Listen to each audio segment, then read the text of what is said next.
നമ്മൾ ഈ സീസണിൽ കേൾക്കുന്ന ഒരു വാക്കാണ് ഉണർവ്. നേരത്തെ ബ്ലസ് തിരുവല്ല, ബ്ലസ് കൊല്ലം, ബ്ലസ് പത്തനംതിട്ട, പിന്നെ ബ്ലസ് മീറ്റിങ്ങിൻ്റെ ഒരു സീസണായിരുന്നു കുറേ നാളായിട്ട്. എന്നാൽ അതങ്ങോട്ട് പതുക്കെ പോയി. ഇന്ന് ഒരു കുറച്ച് നാളേ ആയിട്ടുള്ളൂ, ഒരു വർഷം ഇതിനിടയിൽ കാണുന്നത് ഈ ഒരു 6 മാസം, കഴിഞ്ഞ 6 മാസത്തിൽ കൂടുതൽ കേൾക്കുന്നൊരു വാക്കാണ് ഉണർവ്. ഞാൻ ഈ കഴിഞ്ഞിടക്ക് UK പോയപ്പോൾ അതിലൊരു 70-80% മീറ്റിങ്ങുകളുടെ പേര് തന്നെ ഉണർവ് എന്നുള്ള റിവൈവൽ മീറ്റിംഗ് ആയിട്ടാണ്. എല്ലാ മീറ്റിങ്ങിനും ഒരു റിവൈവൽ എന്ന പേര് കൂടി ചേർത്താണ് അവർ കൊടുത്തത്. അതിൻ്റെ അർത്ഥം അതൊരു സീസൺ തുറക്കലാണ്. അന്ത്യകാലത്ത് സകല ജഡത്തിന്മേലും ഞാൻ എൻ്റെ ആത്മാവിനെ പകരും. അതാണ് ഉണർവ്. പുത്രീപുത്രന്മാർ പ്രവചിക്കും, യൗവനക്കാർ ദർശനങ്ങളെ കാണും. അപ്പം ഈ റിവൈവൽ സീസണിൻ്റെ പ്രത്യേകത, എല്ലാവരും പരിശുദ്ധാത്മാവിൽ നിറയും. എല്ലാവർക്കും ഒരു ആത്മഭാരമുണ്ടാകും. ആർക്കും ദേവാലയം വിട്ടു പോകാനൊന്നും തോന്നത്തില്ല. ഈ ഒരു അന്തരീക്ഷത്തിലേക്ക് സഭകൾ വരികയാണ്. നമ്മൾ പറഞ്ഞിരുന്ന പാരമ്പര്യമെന്ന് പറഞ്ഞ പല സഭകളിലും 2 മണിക്കൂർ പ്രാർത്ഥന മാറി രാവിലെ 9 മണിക്ക് ആരംഭിച്ചത് രാത്രി വെളുപ്പിന് ഒക്കെ അവസാനിച്ച സീസണാണ് ഈ കഴിഞ്ഞ ദിവസങ്ങൾ. ആർക്കും നിർത്താൻ കഴിയുന്നില്ല. മാത്രമല്ല, വ്യക്തിപരമായ പ്രാർത്ഥന തുടങ്ങിയാലും ആ പ്രാർത്ഥന 10 മിനിറ്റ് പ്രാർത്ഥിക്കാനിരുന്നാലും മണിക്കൂറുകൾ പ്രാർത്ഥിക്കുകയാണ്. ഈനോക്ക് അടിപോയി എന്ന നൈജീരിയയിലെ ഒരു ദൈവദാസൻ 15 മിനിറ്റ് പ്രാർത്ഥിക്കാനിരുന്നത്, 10 മിനിറ്റ് പ്രാർത്ഥിക്കാനിരുന്നത്, താൻ എഴുന്നേറ്റത് 36 മണിക്കൂർ കഴിഞ്ഞാണ്. അതിനെ തുടർന്ന് അദ്ദേഹത്തിന് ഉണ്ടായിരുന്ന 1 ഏക്കർ പുഴയിടത്തോട് ചേർന്ന് 30,000 ഏക്കർ ഭൂമി കൂട്ടിച്ചേർക്കപ്പെട്ടു. ഞങ്ങൾ കുറച്ച് ദൈവദാസന്മാർ ആ കാഴ്ച പോയി കണ്ടു. 30,000 ഏക്കർ ഒരു ലാൻഡ് ഇരിക്കുന്ന ചർച്ചിന് വേണ്ടിയുള്ള ലാൻഡ്. ആ ലാൻഡിലോട്ട് കയറിയാൽ ഒരു 45 മിനിറ്റോളം വണ്ടി ഡ്രൈവ് ചെയ്താലേ ചർച്ചിനകത്ത് വരൂ. ചർച്ചിനകത്ത് 85 ലക്ഷം പേരാണ്. അത് ഓവർഫ്ലോ ആയതുകൊണ്ട് അവിടെ അടുത്ത പണികൾ നടക്കുകയാണ്. അടുത്ത സ്ഥലങ്ങളിലേക്ക് അതിൻ്റെ പണി വലുതാക്കുകയാണ്. ഇതാണ് ഉണർവ്. ഉണർവ് നടന്നാൽ വിശാലതകൾ വർദ്ധിക്കും, സാധ്യതകൾ, മനുഷ്യൻ്റെ കണക്കുകൂട്ടലിന് അപ്പുറത്തേക്ക് സാധ്യതകൾ ഉണ്ടാകും. അതുകൊണ്ട് പരിമിതികളെല്ലാം പൊളിക്കുന്ന ഒരു ഉണർവിന് വേണ്ടി നമുക്ക് കൊതിക്കാം. ഉണർവ് വന്നു കഴിയുമ്പോൾ എല്ലാ പരിമിതികളും മാറിപ്പോകും. നമുക്കതിനായി കാത്തിരിക്കാം. ഉണർവിൻ്റെ നായകനായ കർത്താവിൻ്റെ മുഖത്തേക്ക് നോക്കാം. ചേർന്ന് പാടി ആരാധിക്കാം. ദൈവകൃപയിൽ ഞാൻ ആശ്രയിച്ച് അവൻ വഴികളെ ഞാൻ അറിഞ്ഞ് അനുഗമിച്ചിടും അവനുടെ ചുവടുകളെ, അനുഗമിച്ചിടും അവനുടെ ചുവടുകളെ. ദൈവകൃപയിൽ ഞാൻ ആശ്രയിച്ച് എത്ര നല്ലവൻ, മതിയായവൻ, എന്നെ കരുതുന്ന കർത്തനവൻ. എത്ര നല്ലവൻ, മതിയായവൻ, എന്നെ കരുതുന്ന കർത്തനവൻ. എന്റെ ആവശ്യങ്ങളെല്ലാം അറിഞ്ഞിടുന്ന ഏറ്റവും അടുത്ത സഹായകൻ താൻ. എന്റെ ആവശ്യങ്ങളെല്ലാം അറിഞ്ഞിടുന്ന ഏറ്റവും അടുത്ത സഹായകൻ താൻ. ദൈവകൃപയിൽ ഞാൻ ആശ്രയിച്ച് അവൻ വഴികളെ ഞാൻ അറിഞ്ഞ് അനുഗമിച്ചിടും അവനുടെ ചുവടുകളെ, അനുഗമിച്ചിടും അവനുടെ ചുവടുകളെ.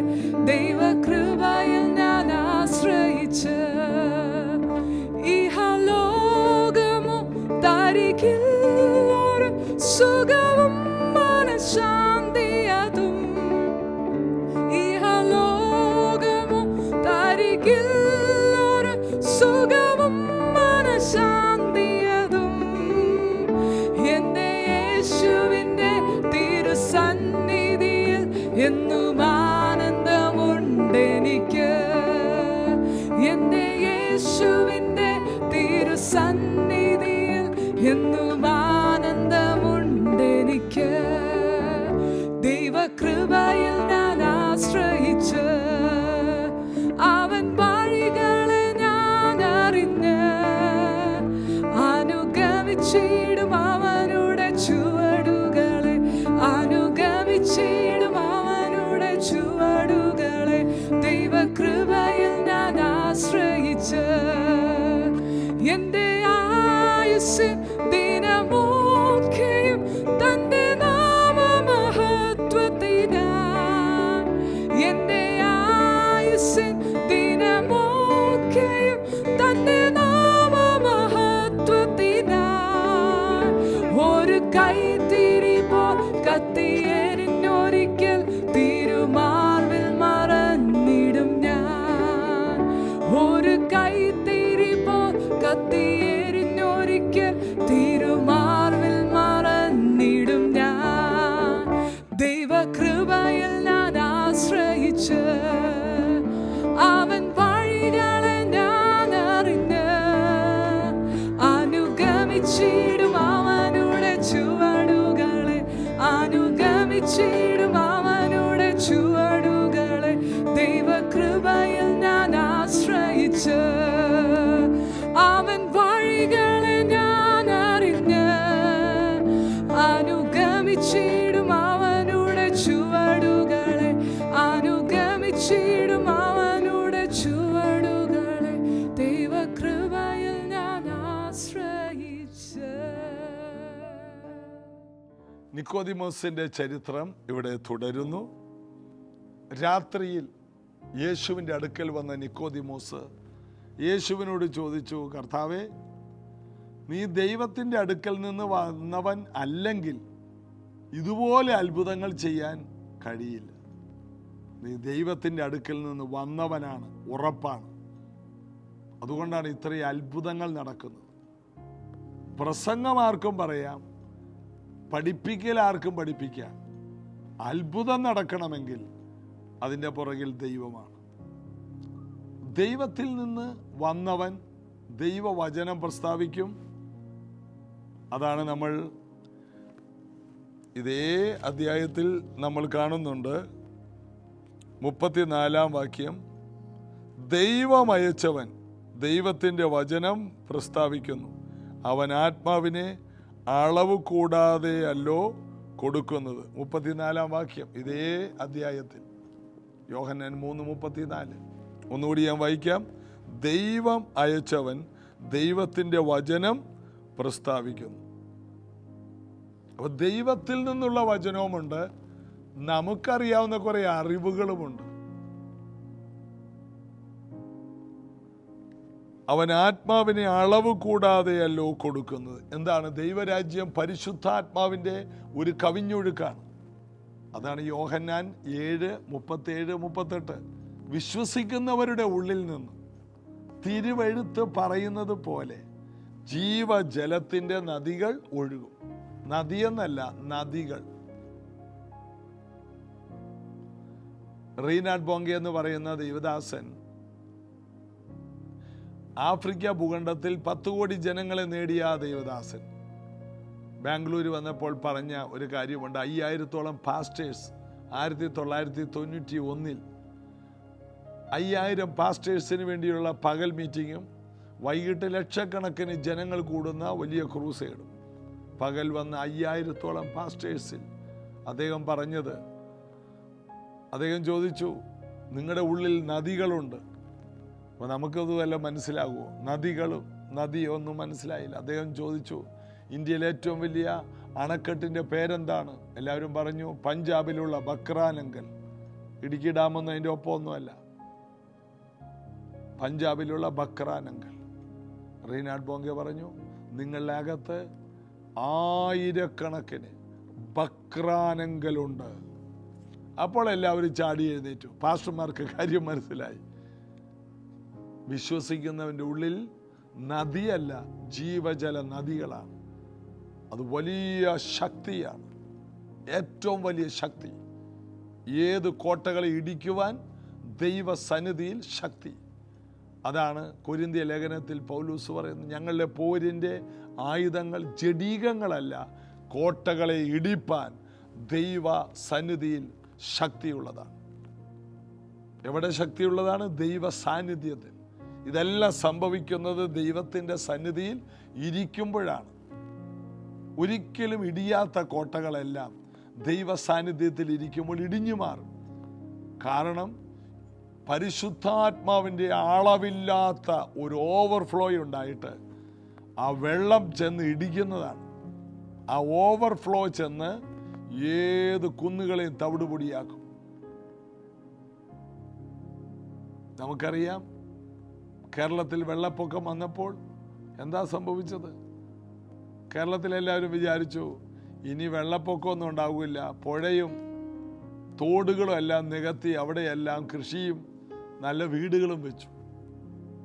എന്നാൽ വെള്ളം ഒഴുകാൻ തുടങ്ങിയപ്പോൾ, വെള്ളത്തിന് പോകാൻ സ്ഥലമില്ലാതെയായപ്പോൾ ആൾക്കാരുടെ വീട്ടിൽ കൂടി കയറി ഒഴുകി, വീടൊഴുകിപ്പോയി. കൃഷി സ്ഥലത്തുകൂടി കയറി ഒഴുകി. അവനെ അടക്കി വെക്കാൻ പറ്റില്ല. അവന് ഒഴുകാൻ തോന്നിയാൽ അവൻ ഒഴുകിയിരിക്കും. എന്തിനെ ഒഴുക്കിക്കളയും. വിശ്വസിക്കുന്നവൻ്റെ ഉള്ളിൽ നിന്ന് ഒഴുകാൻ തുടങ്ങിയാൽ വരുന്ന പ്രതിബന്ധങ്ങളെയെല്ലാം തകർത്തുകൊണ്ട് ഈ ഒഴുക്ക് തുടരും. ഇതൊരു വലിയ മൂവാണ്, ഉണർവിൻ്റെ ഒരു ചലനമാണ്. ഇത് നമ്മിൽ നിന്ന് സംഭവിക്കണം. യേശു പറഞ്ഞു, ആത്മാവിനെ അവൻ അളവ് കൂടാതെയല്ലോ കൊടുക്കുന്നത്, ദൈവം അയച്ചവൻ ദൈവവചനം പ്രസ്താവിക്കുന്നു. നിക്കോദീമോസിനെ അറിയേണ്ടത്, ഞാൻ പറയുമ്പോഴൊന്നും നടക്കുന്നില്ലല്ലോ, ഞങ്ങൾ പഠിപ്പിക്കുമ്പോൾ ഒരു അനക്കവുമില്ലല്ലോ, നീ പറയുമ്പോൾ എന്തുകൊണ്ട് ഭൂതങ്ങൾ അലറുന്നു, നീ പറയുമ്പോൾ എങ്ങനെ മുടന്തൻ ചാടി എഴുന്നേൽക്കുന്നു, നീ ദൈവത്തിൻ്റെ അടുക്കൽ നിന്ന് വന്നവനാണ്. യേശു അതിനെ നിസാരമായി പറഞ്ഞു, എൻ്റെ കാര്യം മാത്രമല്ല, പുതുതായി ജനിച്ച എല്ലാവർക്കും ഈ അത്ഭുതം നടക്കും. ദൈവസന്നിധിയിൽ ഇരുന്നാൽ മതി, അവൻ ആത്മാവിനെ അളവ് കൂടാതെ തരുന്നവനാണ്. അതുകൊണ്ട് യേശു പഠിപ്പിക്കുകയും ചെയ്തു, ദോഷികളായ നിങ്ങൾ നിങ്ങളുടെ മക്കൾക്ക് നല്ല ദാനങ്ങളെ കൊടുക്കുന്നുവെങ്കിൽ തന്നോട് ചോദിക്കുന്നവർക്ക് പരിശുദ്ധാത്മാവിനെ എത്രയധികം. ദൈവരാജ്യത്തിൻ്റെ പ്രത്യേകത പരിശുദ്ധാത്മാവിൻ്റെ കവിഞ്ഞൊഴുക്കാണ്. അതുകൊണ്ടാണ് യേശു പറഞ്ഞത്, ഉയർത്തെഴുന്നേറ്റ യേശു 40ഓളം ദിവസങ്ങൾ 500-ലധികം പേർക്ക് പ്രത്യക്ഷനായിട്ട് യേശു ഒരൊറ്റ സന്ദേശമായി പറഞ്ഞത്, ഞാൻ പോകുന്നത് നല്ലത്, ഞാൻ പോയാൽ പരിശുദ്ധാത്മാവ് വരും, പരിശുദ്ധാത്മാവ് നിങ്ങളെ സകല സത്യത്തിലും വഴി നടത്തും. എന്നോട് കേട്ട പിതാവിൻ്റെ വാഗ്ദത്തത്തിനായിട്ട് നിങ്ങൾ ഇരിക്കണം. ഞാൻ പോയിട്ട് പിതാവിനോട് ചോദിച്ച് ഈ വാഗ്ദത്തം നിങ്ങൾക്ക് അയച്ചു തരും. പരിശുദ്ധാത്മാവ് വന്നു കഴിഞ്ഞാൽ എന്നെ പോലെ തന്നെ മറ്റൊരു കാര്യസ്ഥൻ, ഞാൻ ഇരിക്കുന്നത് പോലെ തന്നെയായിരിക്കും പരിശുദ്ധാത്മാവ്.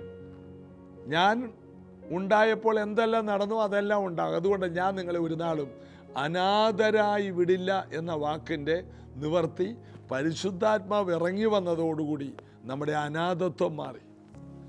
യേശു തന്നെ. അതുകൊണ്ടാണ് 1 യോഹന്നാൻ 4:17 പറയുന്നത്, അവൻ ഇരിക്കുന്നത് പോലെ നാമും ഈ ലോകത്തിൽ ഇരിക്കുന്നു. 1 യോഹന്നാൻ 4:17 ബി പാട്ടാണ്. അവൻ ഇരിക്കുന്നത് പോലെ തന്നെ നാമും ഈ ലോകത്തിൽ ഇരിക്കുന്നു. കാരണം എന്താണ്? പരിശുദ്ധാത്മാവ് നമ്മിലിരിക്കുന്നു. യേശു പോയെങ്കിലും യേശുവിനെ പോലെ തന്നെ പരിശുദ്ധാത്മാവ് നമ്മോട് കൂടി ഇരുന്ന് പ്രവർത്തിക്കും. യേശു ഇരിക്കുന്നത് പോലെ ആയിരിക്കും നമ്മുടെ അടുക്കൽ വരുന്നവർക്ക് യേശുവിനെ അനുഭവിക്കാനും യേശുവിനെ സ്പർശിക്കുവാനും യേശുവിൻ്റെ സ്നേഹം ആസ്വദിക്കാനും യേശുവിൻ്റെ നന്മകൾ അനുഭവിക്കാനും കഴിയും. ഇതാണ് ദൈവരാജ്യം. എന്നോട് കേട്ട വാഗ്ദത്തത്തിനായിട്ട് ഇരിക്കണം. പുതുതായി ജനിച്ചിടത്ത് പരിശുദ്ധാത്മാവിൻ്റെ കവിഞ്ഞൊഴുക്കാണ്. യോഹന്നാൻ 7:37, 38, 39 വായിക്കുമ്പോൾ, എന്നിൽ വിശ്വസിക്കുന്നവരുടെ ഉള്ളിൽ നിന്ന് തിരുവെഴുത്ത് പറയുന്നത് പോലെ ജീവജലത്തിൻ്റെ നദികൾ ഒഴുകും. അവിടെ നമ്മൾ വായിക്കുന്നു 7:39 അവനിത് തന്നിൽ വിശ്വസിക്കുന്നവർക്ക് ലഭിക്കാനുള്ള ആത്മാവിനെ കുറിച്ചാകുന്നു പറഞ്ഞത്. യേശു അന്ന് തേജസ്കരിക്കപ്പെട്ടിട്ടില്ലായകയാൽ ആത്മാവ് വന്നിട്ടില്ലായിരുന്നു. വിശ്വസിക്കുന്നവർക്ക് കിട്ടുന്ന പരിശുദ്ധാത്മാവ് വരുമ്പോഴാണ് വീണ്ടും ജനന അനുഭവവും, അല്ലെങ്കിൽ വീണ്ടും ജനനം പരിശുദ്ധാത്മാവിനെ കൂടാതെ നടക്കില്ല. അതാണ് 1 കൊരിന്ത്യർ 12 നമ്മൾ കാണുന്നത്. പരിശുദ്ധാത്മാവിലല്ലാതെ യേശുവിനെ കർത്താവെന്ന് പറയാൻ ആർക്കും കഴിയില്ല. പരിശുദ്ധാത്മാവ് വരുമ്പോഴാണ് വീണ്ടും ജനന അനുഭവം ഉണ്ടാകുന്നത്. അങ്ങനെ യേശു ക്രൂശിൽ മരിച്ചു, തേജസ്കരിക്കപ്പെട്ടതോടുകൂടി പരിശുദ്ധാത്മാവിൻ്റെ രംഗപ്രവേശനം നടക്കുകയാണ്. യേശു കടന്നുപോയി പിതാവിനോട് ചോദിച്ച് പരിശുദ്ധാത്മാവിനെ ഈ ഭൂമിയിലേക്ക് അയച്ചു. ഈ ദിവസങ്ങളിൽ ഈ ഭാഗങ്ങളിൽ തന്നെ ഇങ്ങനെ നമ്മൾ ചുറ്റിക്കളിക്കുകയാണ്. കാരണം ഇത് കേൾക്കുന്നവരെല്ലാം പരിശുദ്ധാത്മാവിൻ്റെ വലിയൊരു കവിഞ്ഞൊഴുക്കിലേക്ക് വരാൻ പോവുകയാണ്, വലിയൊരു ഉണർവിലേക്ക്. അതുകൊണ്ടാണ് ഈ മേഖലയിൽ തന്നെ പരിശുദ്ധാത്മാവ് ചലിക്കുന്നത്. വലിയൊരു നിറവ് കേൾക്കുന്ന എല്ലാവരുടെയും ജീവിതത്തിൽ നിങ്ങൾ വലിയ അനുഭവങ്ങൾ പ്രാപിക്കും. അന്യഭാഷ പറഞ്ഞാൽ നിങ്ങൾക്ക് നിർത്താൻ കഴിയില്ല. പ്രാർത്ഥിക്കാൻ തുടങ്ങിയാൽ നിങ്ങൾക്ക് നിർത്താൻ കഴിയില്ല. രാത്രിയെല്ലാം ഇങ്ങനെ പ്രാർത്ഥിക്കാൻ തോന്നും, ഉറങ്ങാൻ കഴിയില്ല. അതുപോലത്തെ അന്തരീക്ഷമുണ്ടാകും. എപ്പോഴും ദൈവസന്നിധിയിൽ വരാനായിട്ട് ഒരു വലിയ ദാഹമുണ്ടാകും. ഇത് ഞാൻ പറഞ്ഞുകൊണ്ടിരിക്കുമ്പോൾ തന്നെ 8 മണിക്കൂർ പ്രാർത്ഥന പ്രൈസ് ജനറേഷൻ ചർച്ചിൻ്റെ മാളിക മുറിയിൽ തുടങ്ങിയിട്ട് ദിവസങ്ങളായി. 65-ലധികം ദിവസങ്ങൾ പിന്നിട്ടു.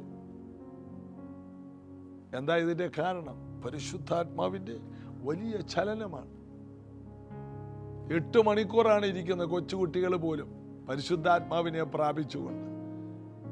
ഞാനിതിനെ ഉണർവെന്ന് വിളിക്കുന്നു, അന്ത്യകാല ഉണർവെന്ന് വിളിക്കുന്നു.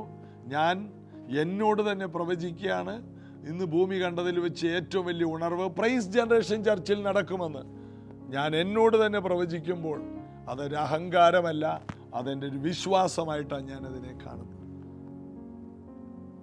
സകല ജഡത്തിൻ്റെ മേലും ആത്മാവ് വരുമ്പോഴാണ് ദൈവരാജ്യം വെളിപ്പെട്ടു വരുന്നത്.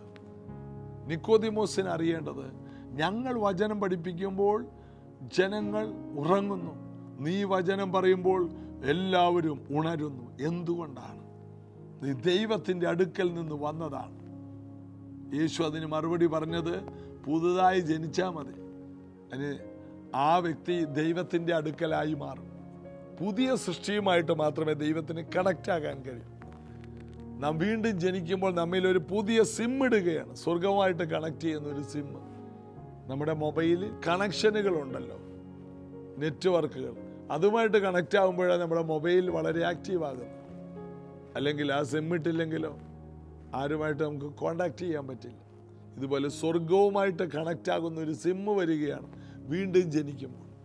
ഉടനെ അവിടെ പരിശുദ്ധാത്മാവ് ചലിക്കുന്നു, ആ വ്യക്തി തന്നെ വളരെ ആക്റ്റീവായി മാറുന്നു, സ്വർഗവുമായിട്ട് കണക്റ്റ് ആകുന്നു, അന്യഭാഷകളിൽ പ്രാർത്ഥിക്കുന്നു, വെളിപ്പാടുകളും ദർശനങ്ങളും കാണുന്നു. ഈ ദിവസങ്ങൾ വളരെയധികം ആഗ്രഹിച്ചു ഇന്ന് വരെ കാണാത്ത വെളിപ്പാടുകളും ദർശനങ്ങളും എല്ലാം ഈ രാജ്യത്തിനകത്തുണ്ട്. ഇവിടെ പുതുതായി ജനിച്ചില്ലെങ്കിൽ ദൈവരാജ്യം കാണുവാൻ ആർക്കും കഴിയില്ല എന്ന് ഉത്തരം പറഞ്ഞു. യേശു പറഞ്ഞു, നിക്കോദിമോസ് അവനോട്, മനുഷ്യൻ വൃദ്ധനായ ശേഷം ജനിക്കുന്നത് എങ്ങനെ? രണ്ടാമത് അമ്മയുടെ ഉദരത്തിൽ കടന്ന് ജനിക്കുമോ എന്ന് പറഞ്ഞു. അദ്ദേഹത്തിന് അറിയില്ല ഇതെങ്ങനെയാണ്, പ്രായമായിട്ട് വീണ്ടും അമ്മയുടെ വയറ്റിൽ എങ്ങനെ കയറും? അവ യേശു പറഞ്ഞു. അതിന് യേശു, ആമേൻ ആമേൻ, ഞാൻ നിന്നോട് പറയുന്നു, വെള്ളത്താലും ആത്മാവിനാലും ജനിച്ചില്ല എങ്കിൽ ദൈവരാജ്യത്തിൽ കടക്കാൻ കഴിയില്ല. വെള്ളത്താൽ, വെള്ളം എന്ന് പറഞ്ഞാൽ ദൈവവചനം. അവൻ നിങ്ങളെ വചനമെന്ന ജലസ്നാനത്താൽ വെടിപ്പാക്കിയെന്ന് വായിക്കുന്ന പോലെ വചനം വെള്ളമാണ്, വെള്ളമായിട്ട് ഉപമിച്ചിട്ടുണ്ട്. വചനത്താലും ആത്മാവിനാലും. വചനവും ആത്മാവും ഒരുപോലെ പ്രവർത്തിക്കുന്ന സ്ഥലമാണ് വീണ്ടും ജനനത്തിന്റെ സ്ഥലം. വചനമില്ലെങ്കിൽ, പരിശുദ്ധാത്മാവില്ലെങ്കിൽ വീണ്ടും ജനനം നടക്കില്ല.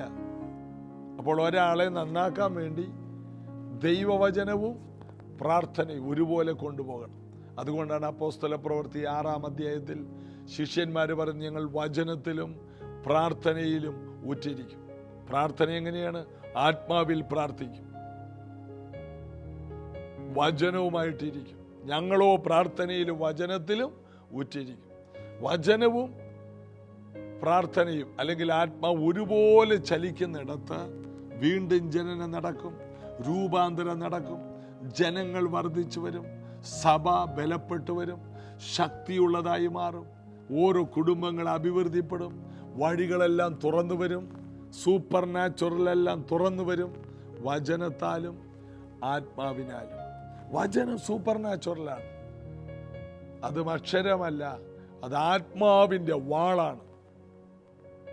എബ്രായ ലേഖനം 4:12 പോലെ ആത്മാവിൻ്റെ വാൾ ഏതു മനുഷ്യന്റെ ഉള്ളത്തെ രൂപാന്തരപ്പെടുത്തുവാൻ തുളച്ചു കടക്കുന്ന വചനം.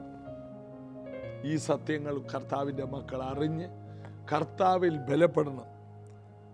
യേശു പറഞ്ഞു, വെള്ളത്താലും ആത്മാവിനാലും ജനിച്ചില്ല എങ്കിൽ ദൈവരാജ്യത്തിൽ കടപ്പാൻ ആർക്കും കഴിയില്ല. ഈ ദൈവരാജ്യത്തിലോട്ട് കയറിയാൽ പിന്നെ അത്ഭുതമാണ്.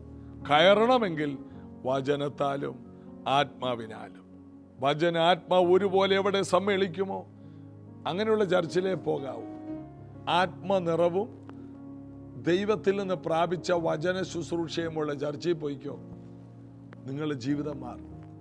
ബഥേലേജി എന്ന ചർച്ചിൽ 1990 ഞാൻ ചെന്ന് രക്ഷിക്കപ്പെട്ടില്ലായിരുന്നെങ്കിൽ ഒരുപക്ഷെ ഞാൻ ഇതുപോലൊരു ശുശ്രൂഷകനായിട്ട് നിങ്ങളുടെ മുമ്പിൽ ഇരിക്കില്ലായിരുന്നു. വചനത്താലും ആത്മാവിനാലും ചലിക്കുന്ന ബഥേലേജി ചർച്ച് ഇന്ന് 15,000-ത്തിലധികം പേർ മലയാള സർവീസിലുണ്ട്, 20,000-ത്തിലധികം പേർ ഇംഗ്ലീഷ് സർവീസിലുണ്ട്. ബഥേലേജി ബാംഗ്ലൂർ. വചനത്താലും ആത്മാവിനാലും ചലിക്കുന്ന ഒരു കൂട്ടായ്മ. ഈ രണ്ടും ഒരുപോലെ ഒരു ട്രെയിനിന്റെ 2 പാളം പോലെയാണ്. ഇത് രണ്ടും ഒരുപോലെ ചലിച്ചാൽ എത്ര ദൂരം വേണമെങ്കിലും നമുക്ക് ആത്മാവിൽ കുതിക്കാൻ കഴിയും. നമുക്ക് വിശ്വസിക്കാം. നമ്മുടെ വീട്ടിൽ ദൈവവചനവും പരിശുദ്ധാത്മാവും ചലിക്കട്ടെ. സഭയിൽ മാത്രമല്ല, നമ്മുടെ വീട് ഒരു ചെറിയ കൂട്ടായ്മയായിരിക്കണം. അവിടെ വലിയ ഉണർവായി മാറണം. പ്രാർത്ഥിക്കാം യേശുവിൻ്റെ നാമത്തിൽ. ഇന്ന് കർത്താവ് ഞങ്ങളോട് ഈ ദിവസങ്ങൾ ഇടപെടുന്ന വീണ്ടും ജനനവും വചനത്തിൻ്റെ നിറവും രണ്ടും ഒരുപോലെ ചലിക്കട്ടെ. പരിശുദ്ധാത്മാവും വചനവും ചലിച്ച് വലിയ റിവൈവൽ ഓരോ വ്യക്തികളിലും കുടുംബങ്ങളിലും ഉണ്ടാകട്ടെ. സൗഖ്യമുണ്ടാകട്ടെ, അത്ഭുതങ്ങൾ കൊണ്ട് നിറയട്ടെ, വിടുതലുകൾ കൊണ്ട് നിറയട്ടെ. വലിയ ദൈവപ്രവൃത്തിക്കായി ഓരോരുത്തരെ ഒരുക്കണം. അനുഗ്രഹിക്കുന്നു യേശുവിൻ നാമത്തിൽ. ആമേൻ. ഈ ദിവസങ്ങൾ കേൾക്കുന്നതെല്ലാം ഉണർവായതുകൊണ്ട് കേൾക്കുന്നവരിലേക്ക് ഈ ഉണർവിൻ്റെ അഗ്നി പിടിക്കട്ടെ. God bless U.